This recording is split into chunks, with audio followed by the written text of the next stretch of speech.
Alors, Fabrice, merci d'être venu. Euh, Tu sais qu'on va faire ce petit talk, lunch talk, pour parler un petit peu d'intelligence émotionnelle et plus parler de toi. Alors, j'ai eu quelques questions de personnes qui m'ont… en tout cas, j'ai noté les questions qu'on m'a posées. Je ne sais pas s'il y a des personnes qui vont rentrer dans la salle.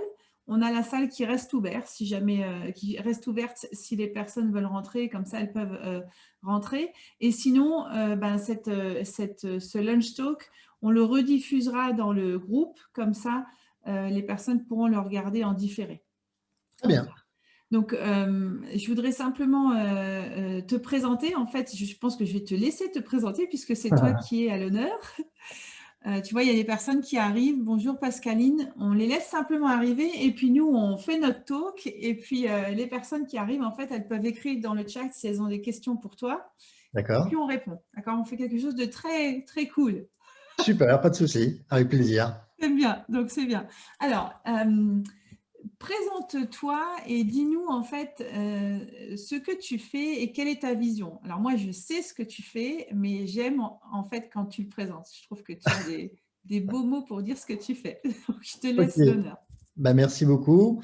Donc, je suis Fabrice Salmon. J'ai construit il y a 13 ans une structure qui me permet aujourd'hui d'officier sur 2 voies avec un cabinet d'accompagnement des entreprises, où là, je vais accompagner les entreprises au travers de la formation et du coaching. Et également un cabinet neuroénergétique où là, je vais accompagner les particuliers en tant que thérapeute sur des problématiques que chacun va amener dans le cabinet en fonction de comment il est, de comment il se sent et de comment il a envie de progresser ou de cheminer dans la vie. Alors Donc, mon Fabrice, métier… je Oui, peux juste te couper une petite seconde parce que je vois en fait qu'il y a des personnes qui se connectent. Alors, je laisse les caméras coupées, c'est juste pour expliquer, hein. Je laisse les caméras coupées des personnes qui se connectent parce que comme on fait une rediffusion, on voudrait pas, on voudrait pas diffuser votre image sans votre consentement. Donc, c'est pour ça que les caméras, si vous pouvez les laisser couper, laissez-les couper. Vous pouvez à tout moment intervenir dans le chat. Donc, pendant que Fabrice parle, si jamais je regarde un peu l'ordinateur, c'est que je regarde le chat pour pouvoir te poser des questions aussi après. Soyez libre en fait de chatter et puis comme ça, on essaie d'aller en interaction avec vous. Et Zineb est aussi connectée, donc si jamais vous avez besoin d'informations, eh bien, Zineb peut vous écrire aussi des informations, en tout cas sur comment fonctionne Zoom. Voilà. Excuse-moi Fabrice, je t'ai coupé. J'espère que tu vas reprendre ton fil. oui, oui, sans problème. Donc, particularité, c'est que mon entreprise aujourd'hui détient 2 cabinets, un cabinet d'accompagnement des entreprises et un cabinet neuroénergétique dans lequel je vais travailler la reliance entre l'esprit et le corps. Ce qui fait de moi aujourd'hui un coach engagé dans les entreprises et un formateur particulier, puisque j'ai à la fois un regard très aiguisé sur le sens professionnel, ayant été moi-même dirigeant de grandes structures en France, et à la fois un nouveau regard plutôt thérapeutique qui me permet aujourd'hui de nourrir de façon un peu différenciante d'ailleurs mes interventions en entreprise. Voilà, sinon j'ai 50 ans, j'exerce depuis à peu près 13 ans maintenant dans le domaine de la formation et du coaching et l'arrivée de la dimension aujourd'hui c'est cette intelligence émotionnelle a été pour moi une grande révélation qui a fait que j'ai pu très habilement rajouter de nouvelles cordes à mon arc pour devenir très pratico-pratique. Puisque vous avez tous aujourd'hui entendu plein de choses, peut-être même expérimenté plein de choses ou vécu plein de choses dans l'intelligence émotionnelle. Et on s'aperçoit qu'il y a souvent autant de vérités que d'histoires volontairement ou involontairement déformées. Donc l'idée, c'est de ramener du juste, de ramener un apport scientifique, un apport qui aujourd'hui est démontré, démontrable, et qui permettent aujourd'hui de réintégrer cette dimension du soi dans l'entreprise. Alors, Donc voilà, mon métier, c'est ça, c'est de réintroduire aujourd'hui une juste place pour l'individu chez le particulier et aussi d'intégrer dans les entreprises une dimension plus juste, une dimension d'amour, d'équilibre, de relation, pour faire en sorte que on puisse à la fois réconcilier les enjeux de performance, mais aussi les objectifs humains. Et je m'aperçois tous les jours en œuvrant dans les entreprises et dans de très grandes entreprises en France que la dimension humaine reste encore un travail extraordinaire à développer, puisqu'on est quand même encore, surtout en France, dans une culture du développement de la performance. Alors, Fabrice, je voudrais venir sur un point parce que la première fois où on a parlé ensemble, et ça m'avait énormément touchée, tu m'as dit en fait que tu étais un restaurateur de chefs-d'œuvre humains. C'est ça. J'ai beaucoup apprécié. Et ensuite, au fur et à mesure de la discussion, tu me disais en fait que tu voulais réintégrer l'amour en entreprise. Et là, ça a fait bam pour moi parce que je me suis dit waouh. Alors déjà parler d'amour, c'est en entreprise, et en plus un homme qui le fait, ça m'a fait penser un peu avec ma rencontre avec Dirk où je me suis dit waouh, chapeau. Donc comment ça sort un peu du cadre, mais je pense que c'est important de le dire. En fait, Ouais.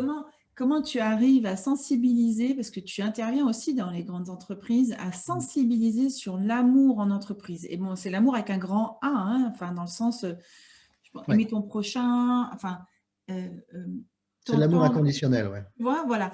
Comment tu fais pour sensibiliser les chefs d'entreprise à ça? Alors, c'est important de préciser d'où vient cette foi, en fait. J'ai eu la chance de travailler dans un grand groupe en France où on a fait beaucoup d'acquisitions, de fusions d'entreprises, etc. Et à force de racheter des entreprises, de réintégrer les gens dans de nouveaux concepts, de nouveaux changements, de nouvelles transformations, je me suis aperçu qu'il y avait énormément de souffrance. Et pendant très longtemps, pendant 15 ans, j'ai accompagné l'humain dans son développement dans l'entreprise et je me suis intéressé à cette question qui était, au final, qu'est-ce qui fait que l'humain souffre? Et puis, très vite, est apparu comme une espèce de réalité qui était, finalement, c'est un besoin d'amour. Alors, je me suis amusé, lorsque j'ai monté mon entreprise, à coacher des dirigeants. Et très souvent, je leur ai demandé, mais pour de vrai, dans votre comité de direction, combien de gens vous aimez vraiment? Et j'ai décliné ce processus à l'intégralité des managers que j'avais la chance de pouvoir accompagner. Et on s'aperçoit que très souvent, lorsqu'il y a un dysfonctionnement qui aujourd'hui peut être de l'ordre de la performance ou de la compétence, c'est parce qu'il y a inévitablement à la base une relation d'amour qui n'existe pas assez. À partir du moment où on réintègre l'humain comme étant une entité à part entière, que l'on a parfaitement le droit d'aimer pour ce qu'il est, on remet en place une relation qui est dans le juste. Et mon défi systématique, c'est de faire en sorte que les collaborateurs ou les managers ou les dirigeants de nos entreprises françaises comprennent qu'on ne peut pas réussir sans l'humain et on ne peut pas le faire réussir sans l'aimer. Waouh. Donc, mon métier, c'est de réintégrer cette notion d'amour et c'est rétablir quelque chose de plus juste. Et je le vois tous les jours et on a, enfin, pour tous ceux qui sont coachs ou formateurs, on voit très souvent des gens qui sont abîmés parce qu'aujourd'hui, ils ne s'aiment plus assez et ils ne sont pas assez aimés. Donc, ma mission dans les entreprises, c'est vraiment de réintégrer cette notion d'amour. C'est pour ça que je parle et que je dis à tout le monde, c'est compliqué de se définir quand on a plusieurs métiers ou plusieurs tâches. C'est pour ça que j'ai résumé en fait tout ça dans la phrase qui est restaurateur de chef-d'œuvre humain. Parce que je crois qu'on a tous cet amour en nous quand on arrive au monde, mais que pour tout un tas de bonnes raisons, c'est altéré, usé, compliqué, parce que la vie est parfois rude, parfois cruelle aussi. Et l'idée d'obtenir une performance ne peut se construire qu'au travers de notre propre capacité à nous aimer et à être aimés. D'ailleurs, dans toutes les entreprises où les gens s'aiment et s'apprécient, on obtient des performances qui sont très supérieures à la moyenne des entreprises où les gens sont plutôt abîmés. D'ailleurs, pour de vrai, dans mon entreprise, quand j'étais moi-même dirigeant, j'avais à cœur de faire en sorte que les gens soient aimés. Parce que quand on fait de la fusion-acquisition d'entreprise, on n'a pas le choix que d'aimer l'entreprise que l'on vient de racheter et d'aimer les gens pour les réintégrer. On ne peut pas faire autrement. Et du coup, il a fallu lever tous les tabous qu'on connaît aujourd'hui, toutes les normes. On a le droit de se dire qu'on s'apprécie, on a le droit de se dire qu'on s'aime, on a le droit de dire qu'on aime bien quelqu'un. Et c'est aujourd'hui un grand travail sur les tabous, les croyances qui font que on met du temps à cheminer, mais on pourrait aller pour de vrai beaucoup plus vite. Et j'organise souvent des grandes sessions de brainstorming où quand on a réussi à dépasser cette espèce de critique morale et que les gens ouvrent leur cœur et non plus leur esprit, on obtient des résultats qui sont énormes. Et du coup, je vais toujours travailler avec cette notion Parce qu'aujourd'hui, on s'aperçoit quand même dans les entreprises que les gens travaillent avec la tête et puis agissent avec le ventre. Et ils oublient une notion fondamentale, c'est qu'entre les deux, il y a cette notion du cœur. Et je leur demande aujourd'hui non plus de penser et d'agir, mais je leur demande de penser, de ressentir ce qui est juste pour eux et pour les autres, puis d'agir. Et du coup, on va obtenir une espèce de verticalité qui est beaucoup plus alignée, beaucoup plus juste, et qui permet à chaque collaborateur et à la fois de développer sa créativité, son sens de la responsabilité, mais aussi son plaisir à faire. Et donc, moi, dans les entreprises, la seule chose qui m'intéresse, c'est comment aujourd'hui on reconstruit le désir de faire.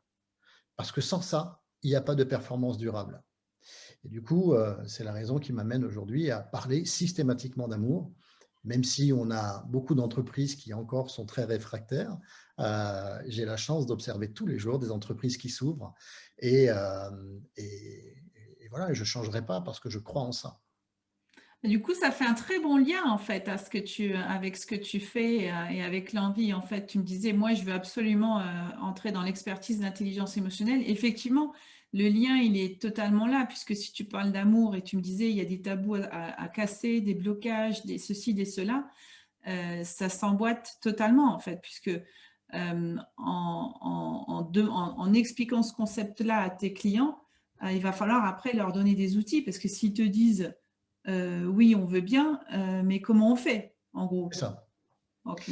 Et c'est là où intervient aujourd'hui vraiment les outils qui sont ceux qui sont proposés par la Alert Academy. C'est-à-dire que très souvent, par exemple, dans mes relations de coaching, pour citer un exemple, je vais aller très vite repérer un certain nombre de décalages entre ce que la personne va exprimer ou ce que la personne va montrer.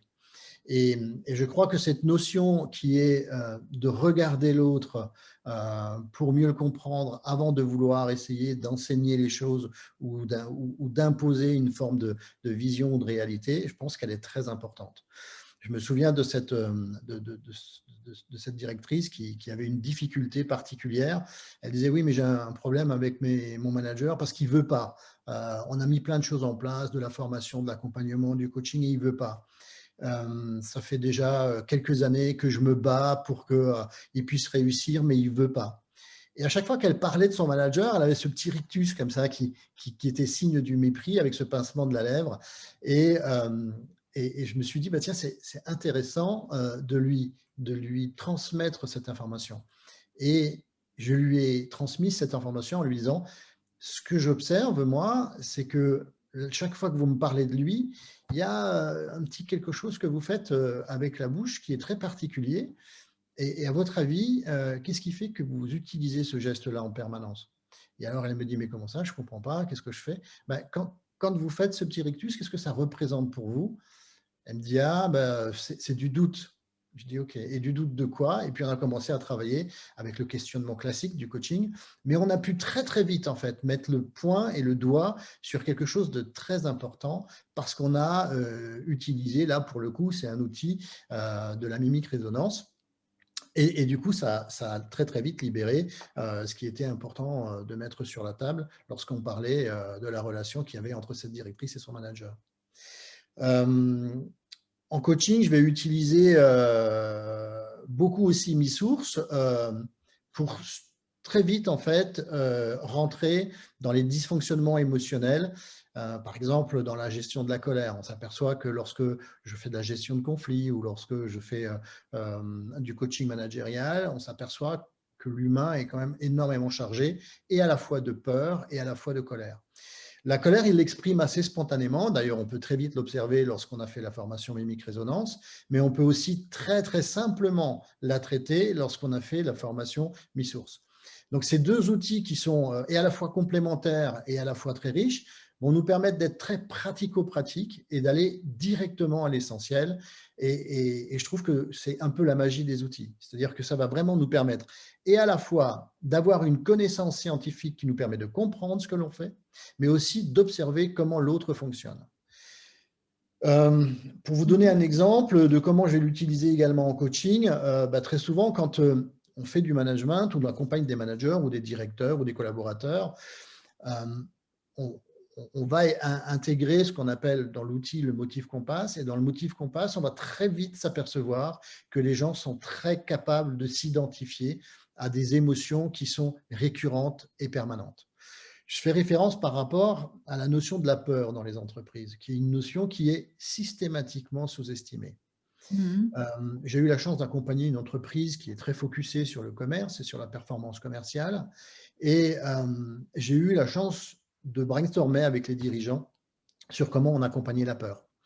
C'est d'autant plus vrai qu'aujourd'hui, on est dans une situation où la peur, elle est omniprésente et à la fois dans l'entreprise et à la fois dans le télétravail, puisque les gens sont face à eux-mêmes. La peur de ne pas réussir, la peur d'échouer, la peur de ne pas comprendre, la peur de dire, la peur de se manifester, la peur d'exprimer ce qu'on a besoin d'exprimer. La peur de rentrer chez soi et de ne pas avoir forcément le bon univers de travail qui nous permet d'être serein. Des peurs beaucoup plus simples, comme la peur d'avoir une bonne connexion. Mais la peur, elle est présente dans tout. Et finalement, quand on s'aperçoit, quand on interroge les entreprises et les managers, on se dit, mais comment finalement on la traite, cette peur? Comment on l'accompagne?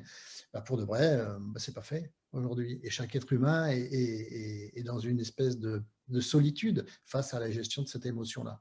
Ça, c'est pour la peur. On Wow. va l'utiliser pour la colère, on va l'utiliser sur plein d'autres sujets. Mhm. Mais voilà deux bonnes raisons qui me font aujourd'hui utiliser systématiquement dans toutes mes interventions, que ce soit en coaching ou en formation, les outils MiSource, que ce soit dans mon cabinet neuroénergétique ou dans le cabinet d'accompagnement des entreprises.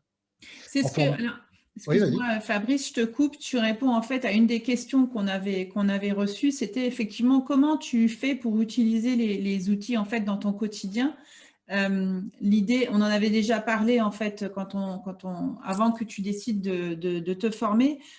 L'idée, c'est pas des outils, d'utiliser l'outil purement et simplement comme il est, mais c'est de pouvoir l'imbriquer en fait dans ce qu'on fait déjà. C'est pour ça que j'appelle des outils intégratifs, parce que je pense que ce qui existe dans le monde en fait de la formation ou le monde du coaching, chaque outil a sa raison d'être. Il n'y a pas un outil qui est meilleur que l'autre. MiSource, ce n'est pas meilleur que, je sais pas, le FT ou autre chose. C'est simplement, je pense, la capacité aux outils d'être complémentaires. Et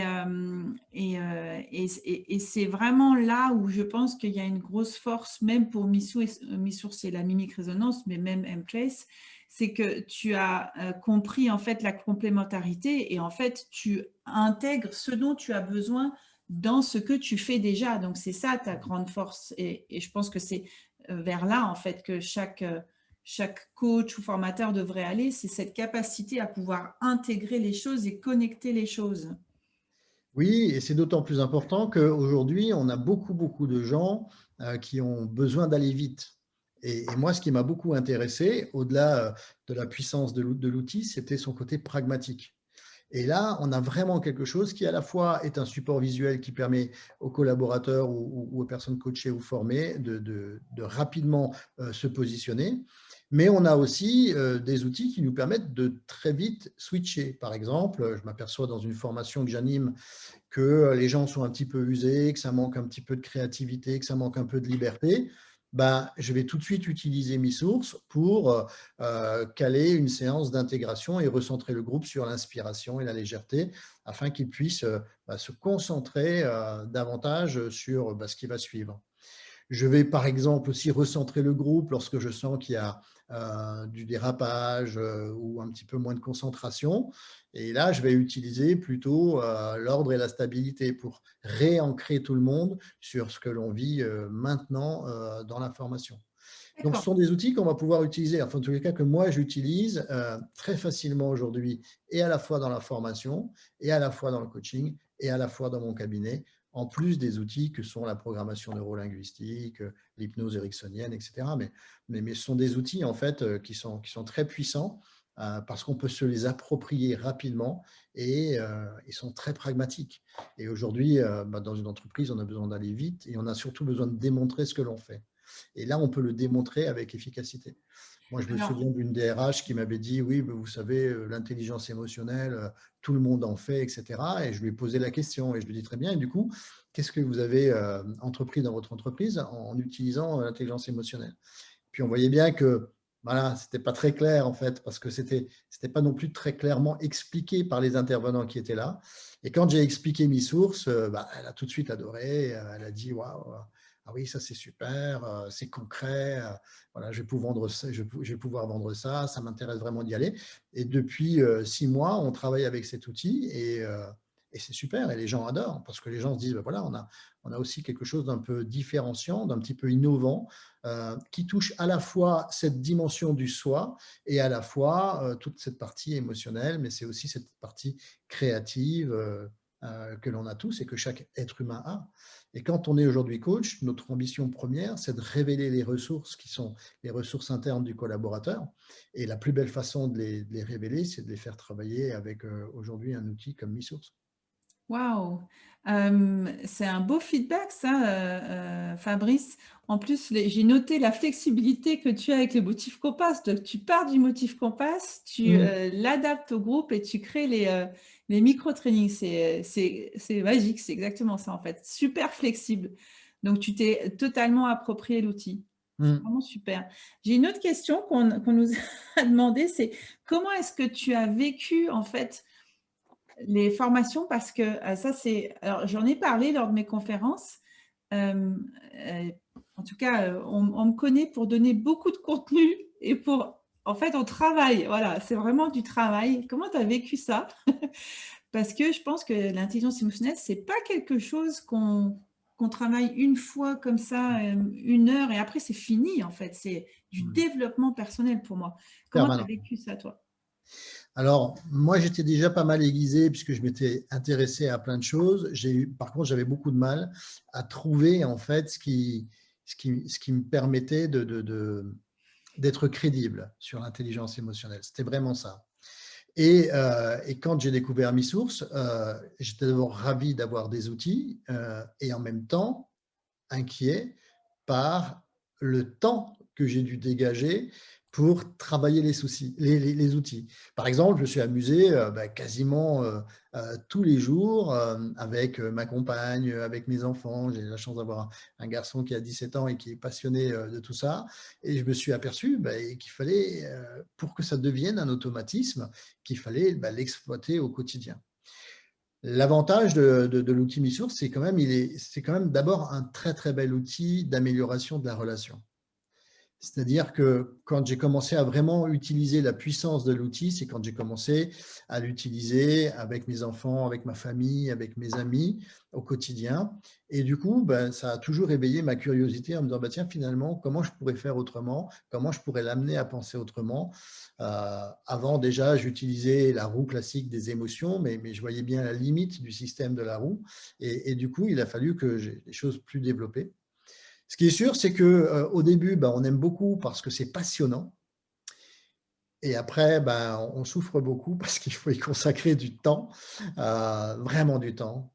C'est vraiment, si j'avais à le refaire d'ailleurs, j'aurais bloqué quasiment 15 jours pour me lancer que dans ça. Parce que je pense qu'il faut vraiment y plonger, il faut vraiment s'y plonger. Il y a l'intelligence de la connaissance, mais il y a aussi la capacité que l'on n'a pas forcément à ressentir cette puissance à l'intérieur de nous. Et donc, il y a quelque chose de très intégratif au niveau neuronal et à la fois aussi au niveau du cœur. Et du coup, ça prend du temps. Il faut l'expérimenter, il faut accepter un imparfait qui progresse, il faut se donner le droit à l'erreur, et il faut s'entraîner, s'entraîner, s'entraîner. Par contre, après, une fois qu'on a compris l'utilité, moi aujourd'hui, c'est des outils que je ne quitte plus et je n'envisage pas du tout aujourd'hui de pouvoir intégrer un programme ou construire un programme de formation sans intégrer ces outils-là. Et comment je le sais aujourd'hui, c'est parce qu'aujourd'hui, mes amis, ma famille, de temps en temps me le reprochent. Ils me disent, oui, mais là, arrête un peu avec ton e-source, arrête un peu avec. Et du coup, ça veut dire que voilà, je suis à fond dedans. Mais il faut, ouais, je recommande à tout le monde de prendre un vrai temps. Ce n'est pas une formation qu'on fait pour faire de la formation. Ce n'est pas non plus une formation qu'on fait que pour acquérir des connaissances. Qu'est-ce qu'on veut avec ces outils-là? C'est acquérir de nouveaux comportements, qui sont des comportements qui vont nous permettre de renforcer la relation humaine. Et pour ça, il faut à la fois qu'on s'approprie toute l'intelligence que nourrit aujourd'hui cette intelligence émotionnelle, parce que c'est très complexe, il y a de vraies études, il y a beaucoup de lectures, il faut avoir une vraie curiosité, il faut s'y poser vraiment, puis il faut faire les parallèles entre ce qu'on a compris, la façon dont on l'a compris, la façon dont on le ressent et la façon dont on va l'expliquer. Et je pense qu'après, il faut avoir une qualité de vulgarisateur pour faire en sorte que cette intelligence, que ce savoir, que cette connaissance soit utilisée de façon très pragmatique dans les relations qu'on peut avoir et en coaching et en formation. Alors, si vous avez des questions, on a quelques auditeurs qui sont en ligne, tu vois, ça vient tout doucement.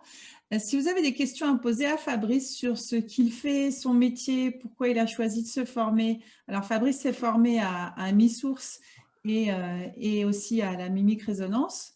Vous pouvez poser vos questions dans les commentaires. Pourquoi est-ce que tu… Alors toi, quand on avait échangé ensemble, ton idée, c'était vraiment d'être expert, en fait. Ce n'était pas d'avoir juste un outil ou un autre.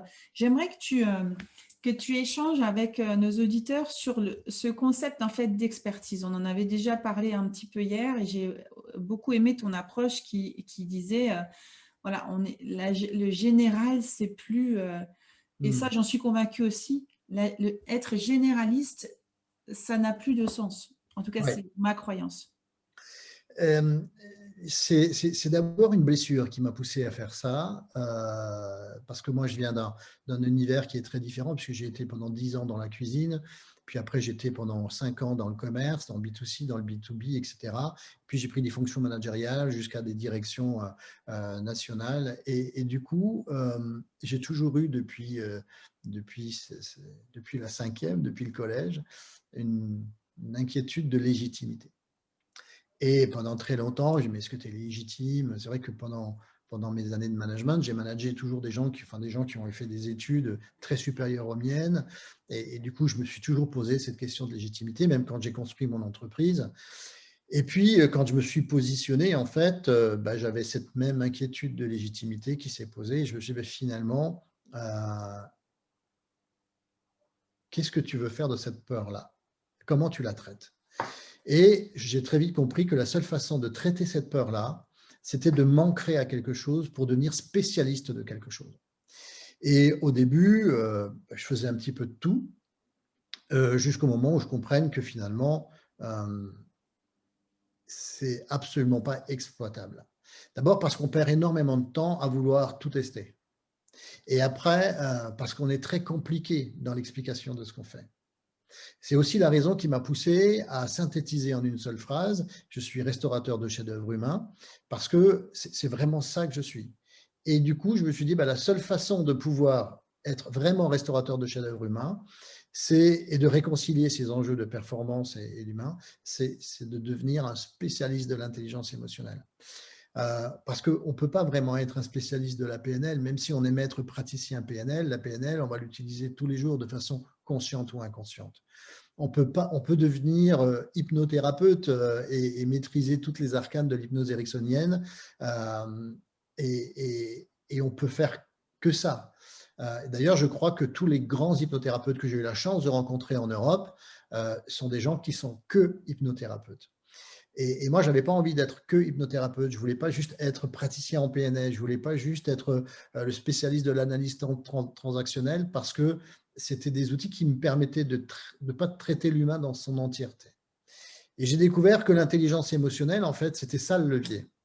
Et je me suis dit, tiens, pour révéler une personne, pour faire en sorte qu'elle puisse libérer l'intégralité de son potentiel, il faut l'accompagner sur ce sujet-là. Et quand j'ai commencé à utiliser des outils d'intelligence émotionnelle, j'ai très vite compris qu'en fait, on avait dans ces outils-là tous les outils qui nous permettaient de révéler l'individu. Et du coup, je me suis dit, c'est ça que je veux faire. Je ne savais pas trop comment, j'ai exploré plusieurs pistes, j'avais fait quelques petites formations. Et puis, j'ai découvert Eilert Academy. Et j'ai trouvé dans Eilert Academy et à la fois la structure de base, parce que j'ai besoin de nourriture, j'ai besoin, face à ma peur et à mon absence de légitimité, j'ai besoin de contenu, j'ai besoin de contenu scientifique, de preuves, et ça, Eilert l'a plutôt bien nourri. Et puis, j'avais besoin de choses pratico-pratique. Et là aussi, les outils ont démontré que c'était ce qu'il fallait faire. Et aujourd'hui, j'ai envie de faire que ça. Et je pense que demain, je ferai que ça. Je ne Waouh! ferai rien d'autre. Ça va être une richesse pour les entreprises parce que je sais que toi, tu interviens énormément dans les entreprises et dans les grosses entreprises aussi.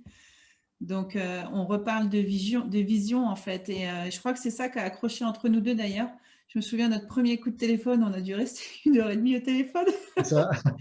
Et on a parlé justement de vision. Et ce que tu dis, en fait, ça fait écho. Tu me parles de, oui, je voulais pas être juste un hypnothérapeute, je ne veux pas juste connaître une méthode. En fait, tu as la vision derrière Ouais. avec on dit souvent le why dans le développement personnel. Pourquoi tu fais ce que tu fais? Ouais. Et c'est ça qui a accroché. Je pense aussi que c'est ça qui a accroché pour toi par rapport à l'académie, parce qu'on a cette vision-là, en fait, qui est, on n'a pas les mêmes mots, mais au final, la vision de l'académie sert la tienne et la tienne la nôtre. Donc, on est vraiment sur un niveau, on va le dire, philosophique, mais c'est Oui, OK parce que c'est ça qui porte, en fait, ce qu'on fait. en même temps, très pratico-pratique. Ouais, Moi, je le vois tous les jours. Là, je suis en train d'accompagner une grosse entreprise française en ce moment. Cette notion de la réintégration de l'amour et de la libération du soi, et pourtant, c'est une entreprise qui fonctionne bien, qui a plutôt des bons résultats, malgré la situation qu'on vit tous et qu'on traverse tous.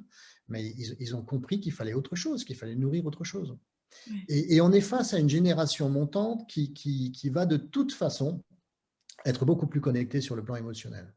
Et on a besoin aujourd'hui d'accompagner cette formation. Tous les managers qui n'auront pas compris que l'on ne manage pas un individu producteur de la performance, mais qu'on manage un être humain qui demain est capable de donner de la performance, s'en sortiront plus. Parce que les gens ne sont plus dans cette culture de il faut. Ils ne sont plus dans la culture du sacrifice.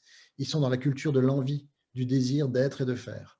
Et si les entreprises ne comprennent pas qu'il faut accompagner ça, elles vont souffrir. Alors, il y a encore quelques entreprises qui restent fermées, mais fort heureusement, depuis maintenant 10 ans, j'observe que les choses progressent et prennent une vitesse assez folle. Et c'est la raison pour laquelle j'ai envie de me plonger plus que là-dedans. Waouh! Alors, je pense qu'au-delà de partager cette vidéo, parce que tu as bien sûr fait un rapport avec un parallèle avec ce que tu as appris chez nous, mais je pense qu'il faudra partager cette vidéo juste ou couper les séquences où tu parles de façon si inspirée pour nos entreprises françaises. Pitié, partagez cette vidéo parce que je pense qu'effectivement, il faut faire passer le message, mais à haute voix. Tu devrais passer à la télé pour en parler de ces choses-là. C'est Je ne sais pas. Si Je déjà sais j'ai pas. l'oreille attentive de quelques dirigeants français, ça me va. Tu Mais, agis, tu agis dans l'ombre, et encore pas dans l'ombre. Alors, il y a une personne qui a partagé avec nous, c'est Béatrice. Je vais lire ce qu'elle a écrit. Elle nous dit: je partage aussi votre réflexion quant au côté généraliste des contenus de formation. On se doit aujourd'hui d'être au plus proche des attentes de nos clients, de nos stagiaires et de leurs préoccupations. Chacun doit pouvoir bénéficier d'un accompagnement spécifique pour avancer, gagner en estime de soi et être épanoui. Merci pour la présentation de votre histoire qui me fait écho. Oui, je pense que si on n'est pas au plus près des préoccupations des apprenants, mais ils vont rien intégrer en fait. oui. Ensuite, on a Abdelgelil, j'espère que j'ai bien dit votre prénom, qui nous dit: pour ma part, l'intelligence émotionnelle est le meilleur outil pour introduire de l'humain dans la gouvernance des entreprises. Oui, moi je suis aussi votre avis. Partage Et Béatrice complètement. nous dit: c'est un moteur extraordinaire pour la cohésion d'équipe et le management dans la bienveillance et la bientraitance. Oui, et la bienveillance et la bientraitance, aujourd'hui, c'est un vrai sujet dans les entreprises. Moi, je suis tous les jours confronté à des gens qui ont peur, de dire. J'ai posté d'ailleurs sur LinkedIn un post sur l'écriture des emails.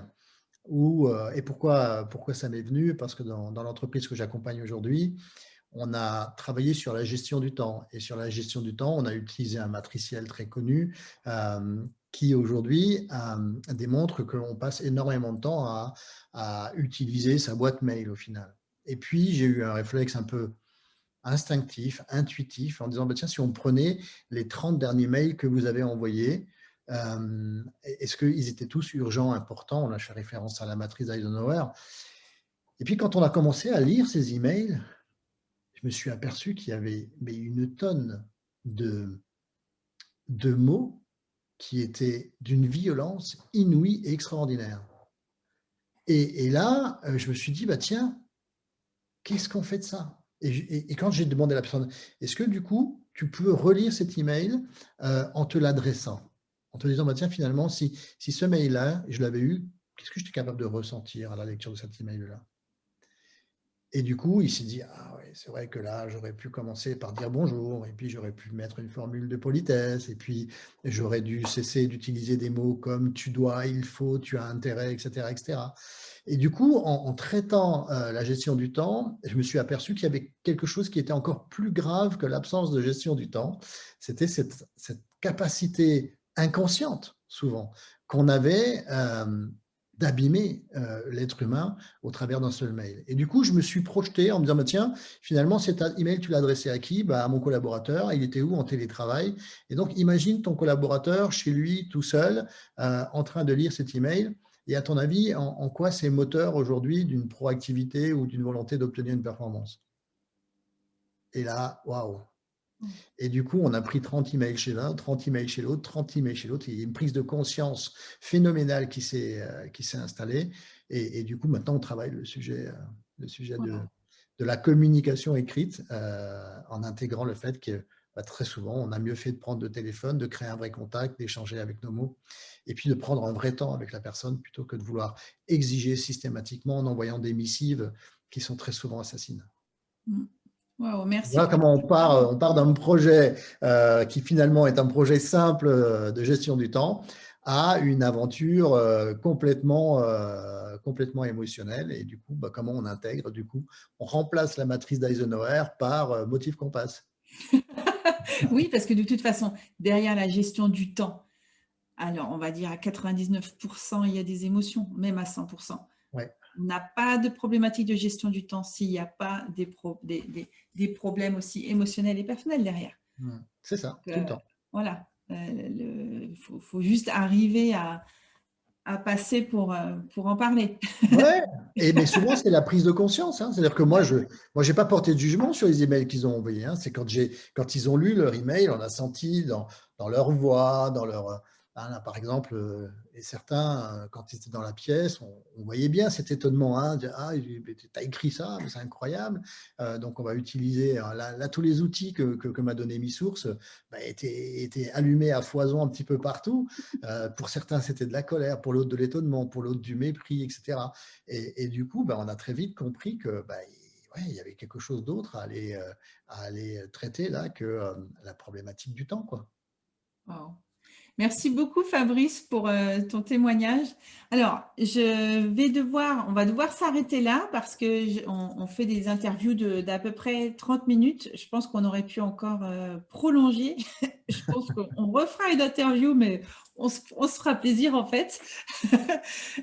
Et puis, ce qu'on fera, c'est que cette interview-là, en fait, ce talk-là, on va le poster dans le groupe Emotional Mastery. Comme ça, si jamais il y a des questions, je pourrai répondre aux questions. Et puis, je relirai aussi ton profil LinkedIn parce que tu auras peut-être aussi des questions par rapport à ce que tu fais dans la vie. Je pense que c'est important de pouvoir connecter les choses et puis aussi connecter les gens.